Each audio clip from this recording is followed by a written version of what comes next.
Good morning, students. Now we will discuss our next topic number 3rd of 16th chapter. जो हैगा determination of exchange rate. कल आप यह topic start किया सीगा कि दो डिटर्मिनेशन ਹੁੰਦੇ ਆ ਐਕਸਚੇਂਜ ਰੇਟ ਨੂੰ ਫਿਕਸ ਕਰਨ ਦੇ। ਫਸਟ ਹੈਗਾ ਫਿਕਸਡ ਐਕਸਚੇਂਜ ਰੇਟ ਸਿਸਟਮ, ਜਿਹਨੂੰ ਪੰਜਾਬੀ ਦੇ ਵਿੱਚ ਸਥਿਰ ਵਟਾਂਦਰਾ ਦਰ ਪ੍ਰਣਾਲੀ ਬੋਲਿਆ ਜਾਂਦਾ। ਸੈਕਿੰਡ ਹੈਗਾ ਫਲੈਕਸੀਬਲ ਐਕਸਚੇਂਜ ਰੇਟ ਸਿਸਟਮ, ਜਿਹਨੂੰ ਲਚਕੀਲੀ ਵਟਾਂਦਰਾ ਦਰ ਪ੍ਰਣਾਲੀ ਬੋਲਿਆ ਜਾਂਦਾ। ਫਿਕਸਡ ਐਕਸਚੇਂਜ ਰੇਟ ਆਪਾਂ ਕੰਪਲੀਟ ਕਰ ਚੁੱਕੇ ਹਾਂ ਕੱਲ੍ਹ ਵਾਲੀ ਵੀਡੀਓ ਦੇ ਵਿੱਚ। ਉਹਦੇ ਵਿੱਚ ਕੀ ਸੀਗਾ ਕਿ ਆਪਾਂ ਇਹਦੇ ਵਿੱਚ ਦੋ ਸਿਸਟਮ ਪੜ੍ਹੇ ਆ, ਗੋਲਡ ਸਟੈਂਡਰਡ ਤੇ ਐਡਜਸਟੇਬਲ ਪੈਗ ਸਿਸਟਮ। ਠੀਕ ਹੈ, ਇਹ ਕੰਪਲੀਟ ਕਰਨ ਤੋਂ ਬਾਅਦ ਅੱਜ ਆਪਾਂ ਜਿਹੜਾ ਟੌਪਿਕ ਕਰਨਾ ਉਹ ਹੈਗਾ ਫਲੈਕਸੀਬਲ ਐਕਸਚੇਂਜ ਰੇਟ ਸਿਸਟਮ, ਜਿਹਨੂੰ ਕਿ ਲਚਕੀਲੀ ਵਟਾਂਦਰਾ ਦਰ ਪ੍ਰਣਾਲੀ ਵੀ ਬੋਲਿਆ ਜਾਂਦਾ। ਤਾਂ ਦੇਖੋ ਇਹਦਾ ਮੀਨਿੰਗ ਕੀ ਆ। ਕਹਿੰਦੇ ਦਾ ਸਿਸਟਮ ਆਫ ਐਕਸਚੇਂਜ ਰੇਟ ਇਨ ਵਿੱਚ ਕਹਿੰਦੇ ਉਹ ਵਾਲਾ ਸਿਸਟਮ ਆ ਵਟਾਂਦਰਾ ਦਰ ਦਾ ਜਿਹੜਾ ਕਿ ਜਿਹਦੇ ਵਿੱਚ ਕੀ ਆ the value of currency is allowed to adjust freely or to float as determined by the demand for and supply of exchange foreign exchange is called the flexible exchange rate system। ਤਾਂ ਦੇਖੋ ਆਪਾਂ ਨੂੰ ਆ definition ਤੋਂ ਇੰਨਾ ਹੀ ਪਤਾ ਚੱਲਦਾ ਕਿ ਇਹਦੇ ਵਿੱਚ ਦੋ ਚੀਜ਼ਾਂ ਦੀ ਗੱਲ ਕੀਤੀ ਹੋਈ ਆ। ਇੱਕ ਤਾਂ ਫੋਰਨ ਐਕਸਚੇਂਜ ਮਤਲਬ ਕਿ ਵਿਦੇਸ਼ੀ ਕਰੰਸੀ ਦੀ ਗੱਲ ਕੀਤੀ ਗਈ ਹੈ। ਠੀਕ ਹੈ, ਉਸ ਤੋਂ ਬਿਨਾਂ ਕੀ ਆ ਇਹਦੇ ਵਿੱਚ ਡਿਮਾਂਡ ਤੇ ਸਪਲਾਈ ਦੀ ਗੱਲ ਕੀਤੀ ਗਈ ਹੈ। ਠੀਕ ਹੈ, ਤਾਂ ਦੇਖੋ ਕਹਿੰਦੇ ਇਹ ਸਿਸਟਮ ਉਹ ਆ ਜਿਹਦੇ ਵਿੱਚ ਕਰੰਸੀ ਦੀ ਵੈਲਿਊ ਕੀ ਆ ਐਡਜਸਟ ਕੀਤੀ ਜਾਂਦੀ ਆ ਫ੍ਰੀਲੀ, ਮਤਲਬ ਕੀ ਆ ਉਹਨੂੰ ਫ੍ਰੀ ਛੱਡਿਆ ਜਾਂਦਾ। ਕਿਹਨਾਂ ਨੂੰ? ਇੱਕ ਡਿਮਾਂਡ ਨੂੰ ਤੇ ਇੱਕ ਸਪਲਾਈ। ਤਾਂ ਉਹ ਡਿਮਾਂਡ ਤੇ ਸਪਲਾਈ ਕਿਹਦੀ ਹੁੰਦੀ ਆ? ਫੋਰਨ ਐਕਸਚੇਂਜ ਦੀ। ਠੀਕ ਹੈ, ਜੋ ਆਪਾਂ ਵਿਦੇਸ਼ੀ ਕਰੰਸੀ ਹੁੰਦੀ ਆ ਉਹਦੀ ਮੰਗ ਕਰਦੇ ਆ ਜਾਂ ਵਿਦੇਸ਼ੀ ਕਰੰਸੀ ਦੀ ਆਪਣੇ ਦੇਸ਼ ਵਿੱਚ ਸਪਲਾਈ ਹੋ ਰਹੀ ਆ, ਤਾਂ ਉਹਦੇ ਹਿਸਾਬ ਦੇ ਨਾਲ ਜੋ ਵੀ ਐਡਜਸਟਮੈਂਟਸ ਹੁੰਦੀਆਂ ਫ੍ਰੀਲੀ, ਕਿਉਂਕਿ ਇਹ ਦੋ ਫੋਰਸਿਸ ਆ, ਇਹਨਾਂ ਨੂੰ ਮਾਰਕੀਟ ਫੋਰਸਿਸ ਵੀ ਬੋਲਿਆ ਜਾਂਦਾ। ਤਾਂ ਜਦੋਂ ਇਹ ਫ੍ਰੀਲੀ ਵਰਕ ਕਰਦੀਆਂ ਆਪਣੇ ਆਪ ਹੀ ਇਕੁਲਿਬਰੀਅਮ ਦੇ ਪੁਆਇੰਟਸ ਤੇ ਆ ਜਾਂਦੀਆਂ, ਤਾਂ ਉਹਨੂੰ ਬੋਲਦੇ ਆ ਫਲੈਕਸੀਬਲ ਐਕਸਚੇਂਜ ਰੇਟ ਸਿਸਟਮ। ਤਾਂ ਹੀ ਇਹਨੂੰ ਕੀ ਬੋਲਿਆ ਜਾਂਦਾ? ਲਚਕਸ਼ੀਲ ਵਟਾਂਦਰਾ ਦਰ ਪ੍ਰਣਾਲੀ, ਕਿਉਂਕਿ ਇਹਦੇ ਵਿੱਚ ਕੀ ਹੈ ਚੇਂਜ ਆਪਣੇ ਆਪ ਹੀ ਆਉਂਦੇ ਆ। ਠੀਕ ਹੈ, ਤਾਂ ਦੇਖੋ ਕਹਿੰਦੇ ਇਸ ਵਿੱਚ ਮੁਦਰਾ ਦੇ ਮੁੱਲ ਨੂੰ ਸੁਤੰਤਰ ਰੱਖਿਆ ਜਾਂਦਾ, ਮਤਲਬ ਜਿਹੜਾ ਐਕਸਚੇਂਜ ਰੇਟ ਆ ਉਹਦੀ ਵੈਲਿਊ ਨੂੰ ਕੀ ਰੱਖਿਆ ਜਾਂਦਾ? ਫ੍ਰੀ ਰੱਖਿਆ ਜਾਂਦਾ, ਸੁਤੰਤਰ ਰੱਖਿਆ ਜਾਂਦਾ, ਜੋ ਕਿ ਬਾਜ਼ਾਰ ਦੇ ਵਿੱਚ ਮੁਦਰਾ ਦੀ ਮੰਗ ਅਤੇ ਪੂਰਤੀ ਦੇ ਅਨੁਸਾਰ ਨਿਰਧਾਰਿਤ ਹੁੰਦਾ ਹੈ। ਜਿਹੜਾ ਕਿ ਕਹਿੰਦੇ ਉਹ ਵਾਲਾ ਇਹ ਐਕਸਚੇਂਜ ਰੇਟ ਆ ਜਿਹੜਾ ਕਿ ਕਿਹਨਾਂ ਦੁਆਰਾ ਨਿਰਧਾਰਿਤ ਕੀਤਾ ਜਾਂਦਾ? ਮੰਗ ਤੇ ਪੂਰਤੀ, ਮਤਲਬ ਸਪਲਾਈ ਔਰ ਡਿਮਾਂਡ ਦੇ ਥਰੂ ਨਿਰਧਾਰਿਤ ਕੀਤਾ ਜਾਂਦਾ। ਤਾਂ ਦੇਖੋ ਇਹਦੇ ਮੇਨ ਪੁਆਇੰਟ ਕੀ ਹੈ, ਇਹਨੂੰ ਹੋਰ ਵੀ ਕੀ ਬੋਲਿਆ ਜਾਂਦਾ? ਜੋ ਆਪਾਂ ਪੜ੍ਹਿਆ ਫਲੈਕਸੀਬਲ ਐਕਸਚੇਂਜ ਰੇਟ, ਉਹਨੂੰ ਫਲੋਟਿੰਗ ਐਕਸਚੇਂਜ ਰੇਟ ਵੀ ਬੋਲਿਆ ਜਾਂਦਾ। ਤੈਰਦੀ ਵਟਾਂਦਰਾ ਦਰ ਪ੍ਰਣਾਲੀ, ਜਿਹਨੂੰ ਪੰਜਾਬੀ ਵਿੱਚ ਕਿਹਾ ਜਾਂਦਾ। ਫਲੋਟਿੰਗ ਦਾ ਮਤਲਬ ਕੀ ਹੁੰਦਾ? ਤੈਰਨਾ ਮਤਲਬ ਕੀ ਹੈ ਇਹਦੇ ਵਿੱਚ ਡਿਮਾਂਡ ਤੇ ਸਪਲਾਈ ਦੀਆਂ ਦੋ ਫੋਰਸਿਸ ਆ ਕੀ ਆ ਆਪਣੇ ਆਪ ਕੀ ਆ ਵਰਕ ਕਰਦੀਆਂ। ਕਲੀਅਰ? ਤਾਂ ਦੇਖੋ ਕਹਿੰਦੇ ਡਿਟਰਮਿਨ ਬਾਈ, ਤਾਂ ਇਹ ਡਿਟਰਮਿਨ ਕਿਹਦੇ ਦੁਆਰਾ ਕੀਤਾ ਜਾਂਦਾ? By the conditions of demand and supply of foreign exchange. ਤਾਂ ਇਹਨੂੰ ਨਿਰਧਾਰਿਤ ਕਰਨ ਦੇ ਵਿੱਚ ਦੋ ਸਥਿਤੀਆਂ ਦੇਖਣੀਆਂ ਪੈਂਦੀਆਂ। ਕਿੰਨਾ ਦੀਆਂ? ਇੱਕ ਜਿਹੜੇ ਫੋਰਨ ਐਕਸਚੇਂਜ ਆ ਵਿਦੇਸ਼ੀ ਕਰੰਸੀ ਦੀ ਡਿਮਾਂਡ, ਤੇ ਦੂਜੀ ਵਿਦੇਸ਼ੀ ਕਰੰਸੀ ਦੀ ਸਪਲਾਈ ਦੀਆਂ ਕੰਡੀਸ਼ਨਸ ਦੇ ਹਿਸਾਬ ਨੂੰ ਕੀ ਆ ਇਹ ਐਕਸਚੇਂਜ ਰੇਟ ਫਿਕਸ ਕੀਤਾ ਜਾਂਦਾ। ਕਲੀਅਰ?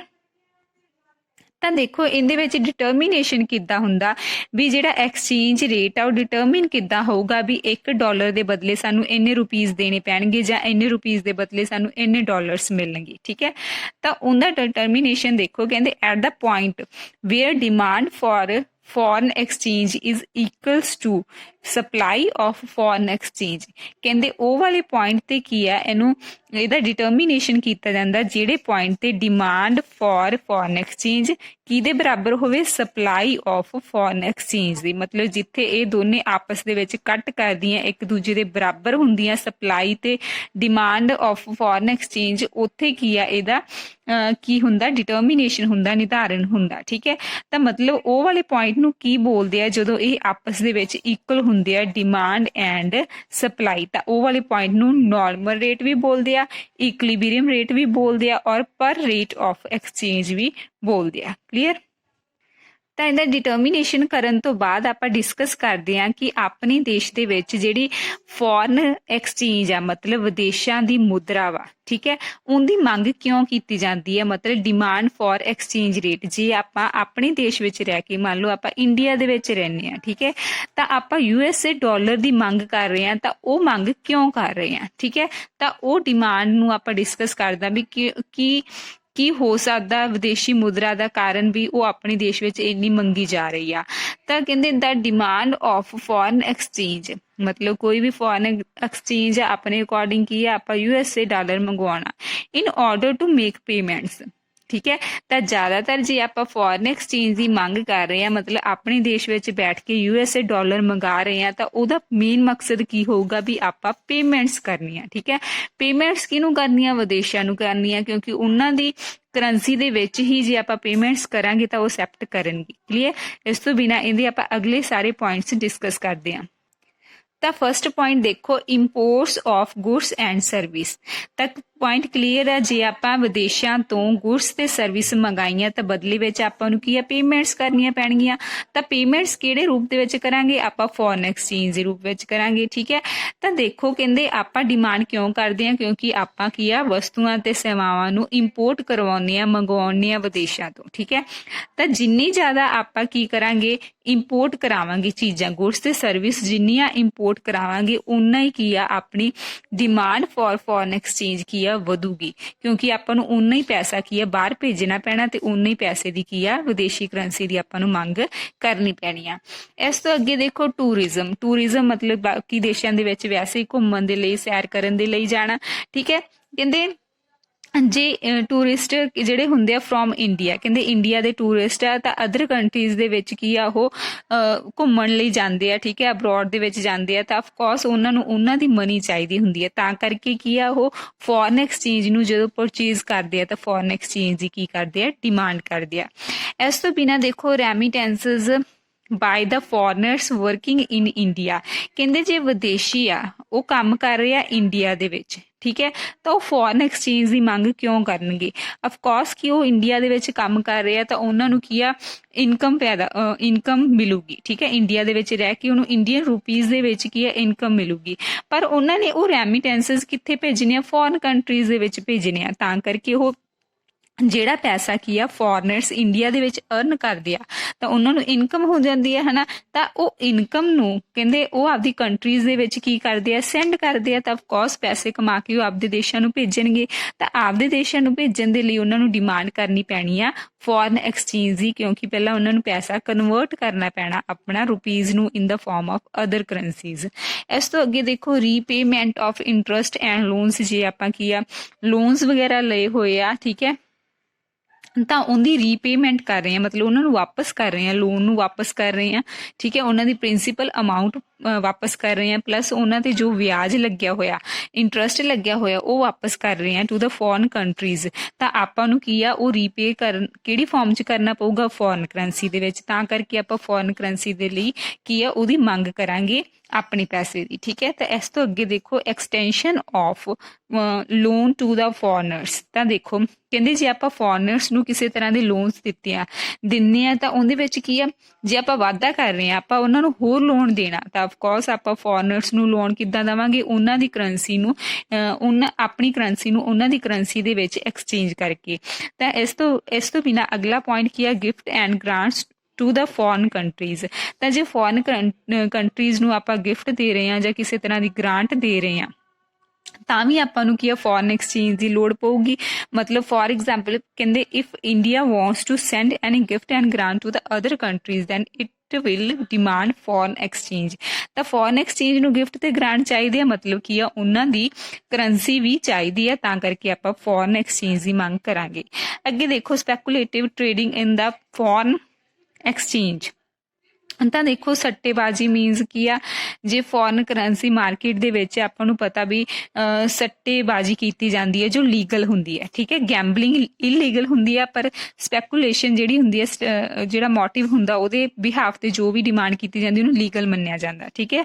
ਤਾਂ ਦੇਖੋ ਕਹਿੰਦੇ ਜਿਹੜੇ ਸੱਟੇ ਖੇਡਣ ਵਾਲੇ ਹੁੰਦੇ ਆ ਉਹ ਬੈਨੀਫਿਟ ਕਮਾਉਣ ਦੇ ਲਈ ਕੀ ਕਰਦੇ ਆ, ਫੋਰਨ ਐਕਸਚੇਂਜ ਨੂੰ ਖਰੀਦਦੇ ਆ। ਤਾਂ ਉਹ ਪਹਿਲਾਂ ਕੀ ਕਰਦੇ ਆ, ਸਸਤੇ ਰੇਟ ਦੇ ਉੱਤੇ ਉਹਨੂੰ ਖਰੀਦ ਲੈਂਦੇ ਆ, ਬਾਅਦ ਚੋਂ ਮਹਿੰਗੇ ਭਾਅ ਦੇ ਵਿੱਚ ਉਹਨੂੰ ਵੇਚ ਦਿੰਦੇ ਆ। ਮਤਲਬ ਪਹਿਲਾਂ ਕੀ ਆ, ਉਹ ਫੋਰਨ ਐਕਸਚੇਂਜ ਨੂੰ ਡਿਮਾਂਡ ਕਰਦੇ ਆ, ਠੀਕ ਹੈ। ਮਤਲਬ ਉਹਨਾਂ ਦੁਆਰਾ ਵੀ ਕੀ ਆ, ਫੋਰਨ ਐਕਸਚੇਂਜ ਜੋ ਟ੍ਰੇਡ ਕਰਦੇ ਆ ਉਹਦੀ ਮੰਗ ਕੀਤੀ ਜਾਂਦੀ ਆ। ਤਾਂ ਡਿਮਾਂਡ ਦੇ ਪੁਆਇੰਟ ਕੰਪਲੀਟ ਕਰਨ ਤੋਂ ਬਾਅਦ ਆਪਾਂ ਦੇਖਦੇ ਹਾਂ ਕਿ ਪ੍ਰਾਈਸ ਆਫ ਫੋਰਨ ਐਕਸਚੇਂਜ ਤੇ ਡਿਮਾਂਡ ਫॉर ਫੋਰਨ ਐਕਸਚੇਂਜ ਦੇ ਵਿੱਚ ਕੀ ਰਿਲੇਸ਼ਨਸ਼ਿਪ ਆ, ਠੀਕ ਹੈ। ਤਾਂ ਦੇਖੋ ਕਹਿੰਦੇ ਇਹਨਾਂ ਦੇ ਵਿੱਚ ਫੋਰਨ ਐਕਸਚੇਂਜ ਦੇ ਪ੍ਰਾਈਸ ਤੇ ਇਹਦੀ ਡਿਮਾਂਡ ਦੇ ਵਿੱਚ ਕਿਹੜਾ ਰਿਲੇਸ਼ਨ ਆ, ਇਨਵਰਸ ਰਿਲੇਸ਼ਨ ਆ। ਆਪਾਂ ਨੂੰ ਵੀ ਪਤਾ ਜੇ ਫੋਰਨ ਐਕਸਚੇਂਜ ਕੀ ਆ ਮਹਿੰਗਾ ਤਾਂ ਉਹਦੀ ਆਪਾਂ ਡਿਮਾਂਡ ਘੱਟ ਕਰਾਂਗੇ, ਠੀਕ ਹੈ, ਕਿਉਂਕਿ ਆਪਾਂ ਨੂੰ ਉਹਨਾਂ ਦਾ ਪੈਸਾ ਮੰਗਣ ਦੇ ਲਈ ਕੀ ਆ, ਬਹੁਤ ਜ਼ਿਆਦਾ ਪੈਸੇ ਦੇਣੇ ਪੈਣਗੇ, ਮਤਲਬ ਆਪਾਂ ਨੂੰ ਇੱਕ ਤਰ੍ਹਾਂ ਦਾ ਘਾਟਾ ਪੈ ਰਿਹਾ, ਠੀਕ ਹੈ। ਇਸ ਤੋਂ ਬਿਨਾਂ ਕਹਿੰਦੇ ਜੇ ਫੋਰਨ ਐਕਸਚੇਂਜ ਸਸਤਾ ਵਾ, ਠੀਕ ਹੈ, ₹1 ਆਪਾਂ ਨੂੰ ਘੱਟ ਦੇਣੇ ਪੈਂਦੇ ਆ ਡਾਲਰਸ ਦੇ ਬਦਲੇ, ਤਾਂ ਆਫਕੋਰਸ ਆਪਾਂ ਉਹਨਾਂ ਦੀ ਡਿਮਾਂਡ ਕੀ ਆ, ਜ਼ਿਆਦਾ ਕਰਾਂਗੇ। ਮਤਲਬ ਇਹਨਾਂ ਦੇ ਵਿੱਚ ਕੀ ਆ, ਇਨਵਰਸ ਰਿਲੇਸ਼ਨ ਆ। ਮਤਲਬ ਕੀ ਆ, ਫੋਰਨ ਐਕਸਚੇਂਜ ਜ਼ਿਆਦਾ ਮਹਿੰਗਾ ਤਾਂ ਆਪਾਂ ਡਿਮਾਂਡ ਘੱਟ ਕਰਾਂਗੇ, ਜੇ ਫੋਰਨ ਐਕਸਚੇਂਜ ਸਸਤਾ ਹੋ ਜਾਂਦਾ ਤਾਂ ਉਹਦੀ ਡਿਮਾਂਡ ਕੀ ਆ, ਜ਼ਿਆਦਾ ਕਰਨਗੇ। ਤਾਂ ਕਰਕੇ ਇਹ ਜਿਹੜੀ ਆਪਾਂ ਨੂੰ ਲਾਈਨ ਮਿਲੂਗੀ, ਮਤਲਬ ਡੀ ਕਰਵ ਆ, ਕਿਹਦੀ ਆ, ਡਿਮਾਂਡ ਕਰਵ ਇਹ ਫੋਰਨ ਐਕਸਚੇਂਜ ਦੀ, ਜੋ ਕਿ ਬਣੂਗੀ डाउनवर्ड बनूगी from left into right. Clear. इस तो अगे आप डिस्कस करते हैं कि सप्लाई ऑफ फॉरन एक्सचेंज क्यों की जाती है, मतलब विदेशी मुद्रा की पूर्ति किद्दां हुंदी है।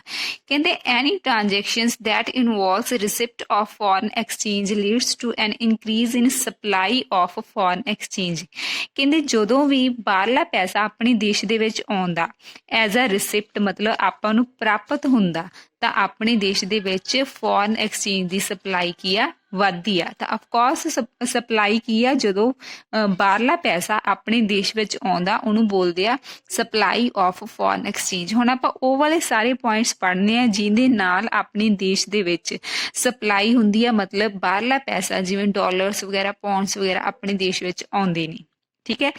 ਤਾਂ ਫਸਟ ਪੁਆਇੰਟ ਬਹੁਤ ਈਜ਼ੀ ਆ ਕਿ export of goods and service. ਜੇ ਕੀ ਆ, ਆਪਾਂ ਗੁਡਸ ਤੇ ਸਰਵਿਸ ਆਪਣੇ ਦੇਸ਼ ਵਿੱਚ ਬਣਾ ਕੇ ਉਹ ਉਹਦੀ ਪ੍ਰੋਡਕਸ਼ਨ ਕਰਕੇ ਫੋਰਨ ਕੰਟਰੀਜ਼ ਨੂੰ ਕੀ ਆ, ਵੇਚਦੇ ਆ, ਮਤਲਬ ਐਕਸਪੋਰਟ ਕਰਦੇ ਆ। ਤਾਂ ਉਹਦੇ ਬਦਲੇ ਦੇ ਵਿੱਚ ਆਪਾਂ ਨੂੰ ਜਿਹੜੀਆਂ ਪੇਮੈਂਟਸ ਆਉਣਗੀਆਂ ਉਹ ਕੀ ਹੋਣਗੀਆਂ, ਫੋਰਨ ਕਰੰਸੀ ਦੇ ਵਿੱਚ ਆਉਣਗੀਆਂ। ਮਤਲਬ ਕੀ ਆ, ਫੋਰਨ ਕਰੰਸੀ ਦੀ ਸਪਲਾਈ ਆਪਣੇ ਦੇਸ਼ ਵਿੱਚ ਹੋਣੀ ਸ਼ੁਰੂ ਹੋ ਜਾਊਗੀ, ਠੀਕ ਹੈ। ਇਸ ਤੋਂ ਅੱਗੇ ਦੇਖੋ ਫੋਰਨ ਟੂਰਿਸਟ ਇਨ ਦਾ ਹੋਮ ਕੰਟਰੀ। ਹੋਮ ਕੰਟਰੀ ਉਹ ਕੰਟਰੀ ਹੁੰਦੀ ਹੈ ਜਿੱਥੇ ਆਪਾਂ ਰਹਿੰਦੇ ਆ, ਮਤਲਬ ਮੰਨ ਲਓ ਆਪਾਂ ਇੰਡੀਆ ਦੇ ਵਿੱਚ ਰਹਿੰਦੇ ਆ ਤੇ ਇੰਡੀਆ ਦੇ ਵਿੱਚ ਫੋਰਨ ਤੋਂ ਟੂਰਿਸਟ ਆਏ, ਠੀਕ ਹੈ, ਉਹਨਾਂ ਨੇ ਕੀ ਆ, ਆਪਣੇ ਨਾਲ ਕੀ ਆ, ਇੱਧਰ ਉਹ ਰਹਿੰਦੇ ਆ, ਹੋਟਲ ਵਗੈਰਾ ਦੇ ਵਿੱਚ ਘੁੰਮਦੇ ਆ, ਠੀਕ ਹੈ। ਤੇ ਉਹ ਮਨੀ ਕੀ ਆ, ਆਪਣੇ ਦੇਸ਼ ਵਿੱਚ ਸਪੈਂਡ ਕਰਦੇ ਆ, ਮਤਲਬ ਖਰਚਦੇ ਆ, ਮਤਲਬ ਉਹਨਾਂ ਦਾ ਪੈਸਾ ਕੀ ਆ, ਆਪਣੇ ਦੇਸ਼ ਵਿੱਚ ਆਉਂਦਾ, ਠੀਕ ਹੈ। ਆਪਣੇ ਦੇਸ਼ ਦੇ ਵਿੱਚ ਜਦੋਂ ਕੀ ਆ, ਉਹਨਾਂ ਦੀ ਫੋਰਨ ਕਰੰਸੀ ਆਉਂਦੀ ਹੈ ਤਾਂ ਆਪਣੇ ਦੇਸ਼ ਵਿੱਚ ਉਹਨਾਂ ਦੀ ਕੀ ਹੈ, ਮਨੀ ਸਪਲਾਈ ਵੱਧ ਜਾਂਦੀ ਹੈ, ਠੀਕ ਹੈ। ਤਾਂ ਇਸ ਤੋਂ ਅੱਗੇ ਦੇਖੋ ਰੈਮੀਟੈਂਸਸ ਬਾਈ ਇੰਡੀਅਨਸ ਵਰਕਿੰਗ ਇਨ ਅਬਰੋਡ। ਤਾਂ ਪੁਆਇੰਟ ਉਲਟ ਕਰ ਦੇਣਾ, ਮਤਲਬ ਇੰਡੀਆ ਦੇ ਵਿੱਚ ਜੇ ਆਪਣੇ ਇੰਡੀਆ ਦੇ ਜੇ ਨਾਗਰਿਕ ਆਪਾਂ ਬੋਲਦੇ ਹਾਂ ਜਾਂ ਇੰਡੀਆ ਦੇ ਇੰਡੀਅਨਸ ਹੈਗੇ ਆ, ਉਹ ਫੋਰਨ ਮਤਲਬ ਅਬਰੋਡ ਦੇ ਵਿੱਚ ਕੀ ਆ, ਕੰਮ ਕਰ ਰਹੇ ਆ, ਤਾਂ ਉੱਥੋਂ ਪੈਸਾ ਕਮਾ ਕੇ ਕਿੱਥੇ ਭੇਜਣਗੇ, ਇੰਡੀਆ ਦੇ ਵਿੱਚ। ਤਾਂ ਇੰਡੀਆ ਦੇ ਵਿੱਚ ਕੀ ਆ, ਜਦੋਂ ਉਹ ਪੈਸਾ ਭੇਜਣਗੇ ਤਾਂ ਆਫਕੋਰਸ ਇੰਡੀਆ ਦੇ ਵਿੱਚ ਕੀ ਆ, ਫੋਰਨ ਕਰੰਸੀ ਦੀ ਸਪਲਾਈ ਵਧੂਗੀ। ਇਸ ਤੋਂ ਅੱਗੇ ਦੇਖੋ foreign direct investment by multinational companies MNCs, ਠੀਕ ਹੈ। ਤਾਂ ਦੇਖੋ ਕਹਿੰਦੇ for example investment by the multinational companies in India. ਤਾਂ ਕਹਿੰਦੇ ਕੋਈ ਵੀ ਮਲਟੀਨੈਸ਼ਨਲ ਕੰਪਨੀ ਇੰਡੀਆ ਵਿੱਚ ਆ ਕੇ ਇਨਵੈਸਟ ਕਰਦੀ ਆ ਤਾਂ ਆਫਕੋਰਸ ਉਹ ਬਹੁਤ ਵੱਡੇ ਪੱਧਰ ਤੇ ਇੱਧਰ ਇਨਵੈਸਟ ਕਰੂਗੀ, ਪੈਸਾ ਇਨਵੈਸਟ ਕਰੂਗੀ ਤਾਂ ਮਤਲਬ ਫੋਰਨ ਕਰੰਸੀ ਦੀ ਫਾਰਮ ਦੇ ਵਿੱਚ ਇਨਵੈਸਟ ਕਰੂਗੀ, ਤਾਂ ਆਫਕੋਰਸ ਆਪਣੇ ਲਾਰਜਰ ਫਲੋ ਹੋਊਗਾ ਕਿਹਦਾ, ਫੋਰਨ ਐਕਸਚੇਂਜ ਦਾ ਇਨ ਇੰਡੀਆ ਦੇ ਵਿੱਚ। इस तो बिना देखो portfolio investment by the foreigners. The portfolio investment refers to the purchase of shares of domestic firm by the foreign investor.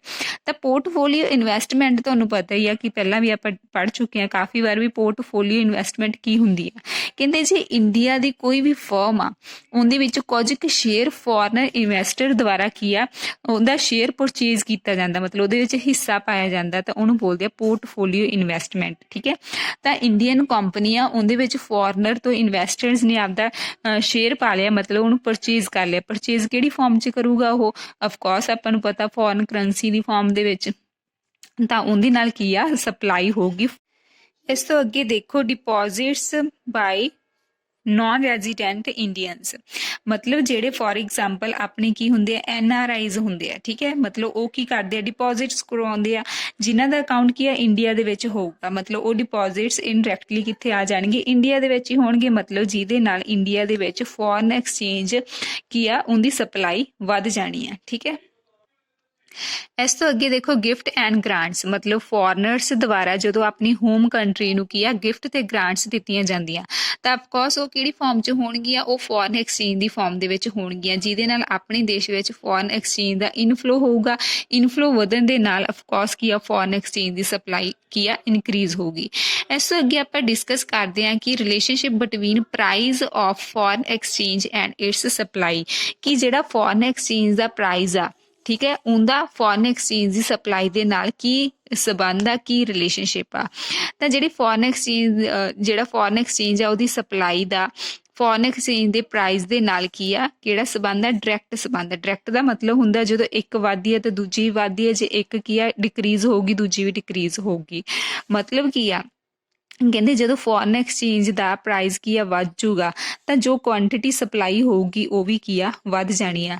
ਜਦੋਂ ਫੋਰਨ ਐਕਸਚੇਂਜ ਦਾ ਜਿਹੜਾ ਪ੍ਰਾਈਸ ਘਟ ਗਿਆ ਤਾਂ ਉਦੋਂ ਕੀ ਆ ਜਿਹੜੀ ਸਪਲਾਈ ਦੀ ਕੁਆਂਟੀਟੀ ਆ ਉਹ ਵੀ ਘਟ ਜੂਗੀ। ਤੇ ਇਹ ਤੋਂ ਪਤਾ ਲੱਗਦਾ ਜਿਹੜਾ ਆਹ ਵਾਲੀ ਕਰਵ ਬਣੂਗੀ ਇਹ ਕੀ ਬਣੂਗੀ? ਕਰਵ ਜਿਹੜੀ ਅਪਵਰਡ ਸਲੋਪਡ ਕਰਵ ਬਣੂਗੀ। ਇਸ ਤੋਂ ਅੱਗੇ ਆਪਾਂ ਡਿਸਕਸ ਕਰਦੇ ਹਾਂ ਇਕੁਇਲੀਬ੍ਰੀਅਮ ਰੇਟ ਆਫ ਐਕਸਚੇਂਜ, ਕਿ ਕਿੱਥੇ ਇਹਦਾ ਇਕੁਇਲੀਬ੍ਰੀਅਮ ਹੋਊਗਾ, ਸੰਤੁਲਨ ਦਾ ਪੱਧਰ ਹੋਊਗਾ। ਤਾਂ ਦੇਖੋ ਕਹਿੰਦੇ equilibrium exchange rate is determine at the point where demand for foreign exchange becomes equals to the supply of foreign exchange। ਤਾਂ ਜਿੱਥੇ ਕਹਿੰਦੇ ਫੋਰਨ ਐਕਸਚੇਂਜ ਦੀ ਡਿਮਾਂਡ ਕਿਹਦੇ ਬਰਾਬਰ ਹੋਊਗੀ? ਸਪਲਾਈ ਦੇ ਬਰਾਬਰ ਹੋਊਗੀ, ਉਹਦੇ ਇਕੁਅਲ ਹੋਊਗੀ, ਤਾਂ ਉਹ ਪੁਆਇੰਟ ਕਿਹੜਾ ਹੋਊਗਾ? ਇਕੁਇਲੀਬ੍ਰੀਅਮ ਦਾ ਪੁਆਇੰਟ ਹੋਊਗਾ। ਤਾਂ ਇਹ ਡਾਇਗਰਾਮ ਤੋਂ ਪੂਰੀ ਕਲੀਅਰਲੀ ਸਮਝ ਆ ਜਾਣੀ ਹੈ। ਤਾਂ ਦੇਖੋ ਕਹਿੰਦੇ ਆਪਾਂ ਨੂੰ ਪਤਾ ਵੀ ਆਪਾਂ ਪਹਿਲਾਂ ਪੜ੍ਹ ਚੁੱਕੇ ਹਾਂ ਕਿ ਡਿਮਾਂਡ ਕਰਵ ਹਮੇਸ਼ਾ ਕੀ ਬਣਦੀ ਹੈ? ਡਾਊਨਵਰਡ ਸਲੋਪਡ ਬਣਦੀ ਹੈ। ਠੀਕ ਹੈ, ਤਾਂ ਜਿਹੜੀ ਸਪਲਾਈ ਕਰਵ ਹੁੰਦੀ ਆ ਉਹ ਅਪਵਰਡ ਸਲੋਪਡ ਹੁੰਦੀ ਆ। ਤਾਂ ਜਿੱਥੇ ਇਹ ਡਿਮਾਂਡ ਔਰ ਸਪਲਾਈ ਕਰਵ ਆਪਸ ਦੇ ਵਿੱਚ ਕੱਟ ਕਰਦੀਆਂ ਉਹ ਕਿਹੜਾ ਪੁਆਇੰਟ ਹੁੰਦਾ? ਇਕੁਇਲੀਬ੍ਰੀਅਮ ਦਾ ਪੁਆਇੰਟ ਹੁੰਦਾ। ਤਾਂ ਫੋਰ ਐਗਜ਼ਾਮਪਲ ਆਪਣੀ ਕੰਟਰੀ ਦੇ ਵਿੱਚ ਆਹ ਵਾਲੀ ਸਿਚੁਏਸ਼ਨ ਆ ਕਿ ਆਪਣੀ ਕੰਟਰੀ ਦੇ ਵਿੱਚ ਡਿਮਾਂਡ ਸਪਲਾਈ ਫੋਰਨ ਐਕਸਚੇਂਜ ਦੀ ਸਪਲਾਈ ਇੰਨੀ ਆ ਤੇ ਡਿਮਾਂਡ ਕੀ ਆ? ਘੱਟ ਆ, ਮਤਲਬ ਸਪਲਾਈ ਕਰਵ ਅੱਗੇ ਆ, ਮਤਲਬ ਕੀ ਆ ਸਪਲਾਈ ਕਰਵ ਜ਼ਿਆਦਾ ਤੇ ਉਹਦੇ ਨਾਲ ਡਿਮਾਂਡ ਘੱਟ ਆ। ਮਤਲਬ ਕਿਹੜੀ ਸਿਚੁਏਸ਼ਨ ਹੋਗੀ ਆਪਣੀ ਇਕੋਨਮੀ ਦੇ ਵਿੱਚ? ਐਕਸੈਸ ਸਪਲਾਈ ਦੀ, ਕਿਉਂਕਿ ਜ਼ਿਆਦਾ ਕੌਣ ਆ? ਸਪਲਾਈ। ਠੀਕ ਹੈ, ਤਾਂ ਆਪਾਂ ਨੂੰ ਪਤਾ ਜਦੋਂ ਆਪਣੀ ਮਾਰਕੀਟ ਦੇ ਵਿੱਚ ਸਪਲਾਈ ਬਹੁਤ ਜ਼ਿਆਦਾ ਹੋ ਜਾਂਦੀ ਹੈ, ਮਤਲਬ ਓਵਰ ਸਟਾਕ ਹੋ ਜਾਂਦਾ, ਤਾਂ ਉਦੋਂ ਪ੍ਰਾਈਸਿਸ ਕੀ ਹੋਣੇ ਸ਼ੁਰੂ ਹੋ ਜਾਂਦੇ ਆ? ਘਟਣੇ ਸ਼ੁਰੂ ਹੋ ਜਾਂਦੇ ਆ। ਮਤਲਬ ਆਪਣੇ ਆਪ ਜਿਹੜਾ ਆਹ ਇੱਦਾਂ ਫੋਰਸਿਸ ਰਿਐਕਟ ਕਰਨਗੀਆਂ ਕਿ ਪ੍ਰਾਈਸਿਸ ਕੀ ਆ ਘਟਣੇ ਸ਼ੁਰੂ ਹੋ ਜਾਣਗੇ, ਤਾਂ ਅਫਕੋਰਸ ਜਿਹੜਾ ਵਧੀਆ ਪੁਆਇੰਟ ਕੀ ਆ ਵਾਪਸ ਇਕੁਇਲੀਬ੍ਰੀਅਮ ਤੇ ਆ ਜਾਊਗਾ। ਠੀਕ ਹੈ, ਇਸ ਤੋਂ ਬਿਨਾਂ ਜੇ ਆਹ ਵਾਲੀ ਸਿਚੁਏਸ਼ਨ ਆ ਕਿ ਡਿਮਾਂਡ ਜ਼ਿਆਦਾ ਆਪਣੀ ਇਕੋਨਮੀ ਦੇ ਵਿੱਚ ਸਪਲਾਈ ਘੱਟ ਆ, ਮਤਲਬ ਡਿਮਾਂਡ ਜ਼ਿਆਦਾ, ਤਾਂ ਕਿਹੜੀ ਸਿਚੁਏਸ਼ਨ ਹੋਊਗੀ? ਐਕਸੈਸ ਡਿਮਾਂਡ ਦੀ। ਤਾਂ ਆਪਾਂ ਪਹਿਲਾਂ ਪੜ੍ਹ ਚੁੱਕੇ ਹਾਂ ਜਦੋਂ ਐਕਸੈਸ ਡਿਮਾਂਡ ਹੁੰਦੀ ਹੈ ਤਾਂ ਉਦੋਂ ਆਪਣੀ ਇਕੋਨਮੀ ਵਿੱਚ ਪ੍ਰਾਈਸਿਸ ਕੀ ਹੋਣੇ ਸ਼ੁਰੂ ਹੋ ਜਾਂਦੇ ਆ? ਇਨਕਰੀਜ਼ ਹੋਣੇ ਸ਼ੁਰੂ ਹੋ ਜਾਂਦੇ ਆ। ਠੀਕ ਹੈ, ਤਾਂ ਪ੍ਰਾਈਸਿਸ ਨੇ ਕੀ ਕਰਨਾ? ਵਧਣਾ ਸ਼ੁਰੂ ਹੋ ਜਾਣਾ, ਮਤਲਬ ਆਪਣੇ ਆਪ ਵੱਧ ਕੇ ਇਕੁਇਲੀਬ੍ਰੀਅਮ ਪੁਆਇੰਟ ਤੇ ਆ ਜਾਣਗੇ। ਤਾਂ ਹੀ ਕਿਹਾ ਵਾ ਇਹਦੇ ਵਿੱਚ ਕਿ ਡਿਮਾਂਡ ਤੇ ਸਪਲਾਈ ਫੋਰਸਿਸ ਇਸ ਤਰ੍ਹਾਂ ਕੰਮ ਕਰਦੀਆਂ, ਉਹਨਾਂ ਦੀ ਵਰਕਿੰਗ ਹੀ ਇਸ ਤਰ੍ਹਾਂ ਹੁੰਦੀ ਹੈ ਕਿ ਜੇ ਉਹਦੇ ਵਿੱਚ ਕੋਈ ਡਿਸਇਕੁਇਲੀਬ੍ਰੀਅਮ ਆਉਂਦਾ ਤਾਂ ਆਪਣੇ ਆਪ ਕੀ ਆ ਇਕੁਇਲੀਬ੍ਰੀਅਮ ਪੁਆਇੰਟ ਤੇ ਆ ਜਾਂਦੀਆਂ। ਇਹਦੇ ਨਾਲ ਹੀ ਇਹ ਆਪਣਾ ਟੌਪਿਕ ਇੱਥੇ ਫਿਨਿਸ਼ ਹੋ ਜਾਂਦਾ। Thank you students.